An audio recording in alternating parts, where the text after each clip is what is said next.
Peace be to all. Assalamualaikum. Omar Abdul-Malik here, physician assistant and health educator.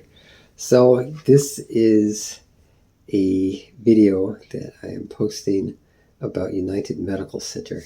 This will be my last day, most likely, in this particular office where I saw patients for a few years in internal medicine. It's kind of a sad day because I think the United Medical Center served this community, and this is the Ward 8 community, which is the most socioeconomically underserved community and struggling community in Washington, D.C. It's in an area called Ward 8.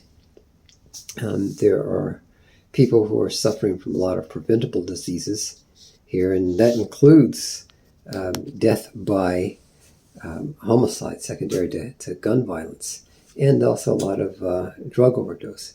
But that's usually par for the course when you are dealing with people who are traditionally socioeconomically oppressed and depressed. So there is a new hospital on Martin Luther King Avenue. It's called Cedar Hill it's part of the George Washington University hospital, I guess you could say hospital chain. I don't know anything about that hospital. I don't know if it's going to serve the community the way United Medical Center did. Patients have told me that this hospital, United Medical Center, is far more accessible to them. They like me, which makes me feel good. And many of them live in very close proximity to this hospital. So as close as across the street or down the street. And that affects healthcare outcomes, because many of my patients, it's very difficult for them to get around. They are wheelchair bound. They have something called Metro Access, but in some cases the people have got to be responsible for their own transportation to our practice, which is now closed at this hospital. And this hospital used to be called Greater Southeast. This is kind of tragic, and I've experienced this a few times. I was trained at Providence Hospital, which is over in Northwest D.C.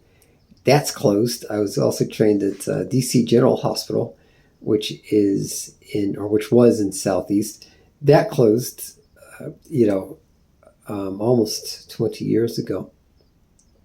But, when you have hospital closings in economically depressed areas, it hurts that community, because there's a lot of jobs that have been provided by the hospital. Hospitals don't just employ doctors and nurses. It's people who are physician assistants like myself.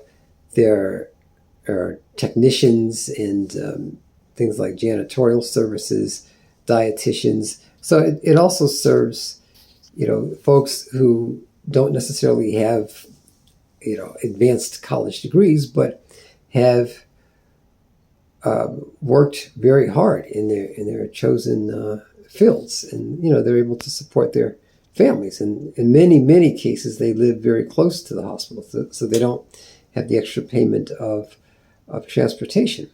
But I think this is going to prove to be more economically devastating than city planners realized. Time will tell. And I know there's a lot of gentrification going on in Washington, D.C. It's pushed a certain demographic out of the areas where there are hospital closings.